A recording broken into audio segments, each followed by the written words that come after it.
In today's video, I'm going to teach you Guide with ClickUp. By the end, you'll know exactly how to open the right item, adjust its access, invite the right people, and generate a shareable link without exposing anything you don't intend to. First, open your ClickUp workspace and head to the inbox. Depending on your layout, you'll find Inbox in the left sidebar or along the top navigation. Make sure you're viewing the primary tab so you're seeing the most relevant items.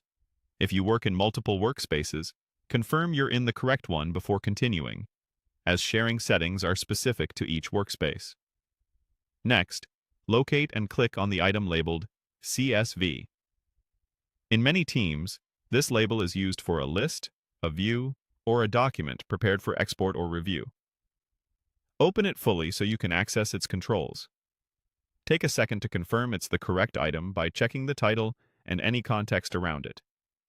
With the item open, look for the three dots menu, the ellipsis, usually at the top right of the page or next to the item name.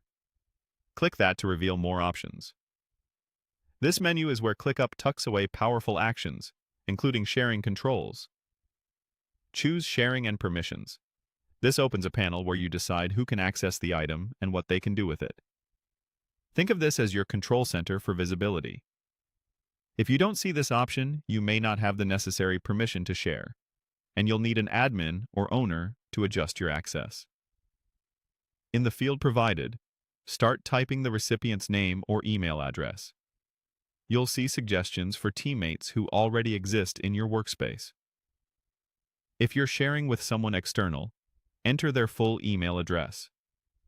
Before sending, double-check the access level that appears, view, comment, or edit, so the recipient gets only the permissions they need. Click Invite to send the access right away. The recipient will get a notification via email and inside ClickUp, and they'll be able to open the item according to the permission you selected. This is the cleanest way to grant access to specific people. If you need to distribute access more broadly, click Copy Link to share. This puts a secure link on your clipboard that you can paste into chat, email, or any collaboration platform. Remember, the link will respect the item's sharing settings. Depending on your workspace configuration, recipients may be asked to sign in or request access. That's the full workflow. Inbox, open CSV, three dots, sharing and permissions, add recipients, send the invite, and copy the share link if needed. Keep permissions minimal, review who has access periodically, and you'll keep your workspace organized and secure.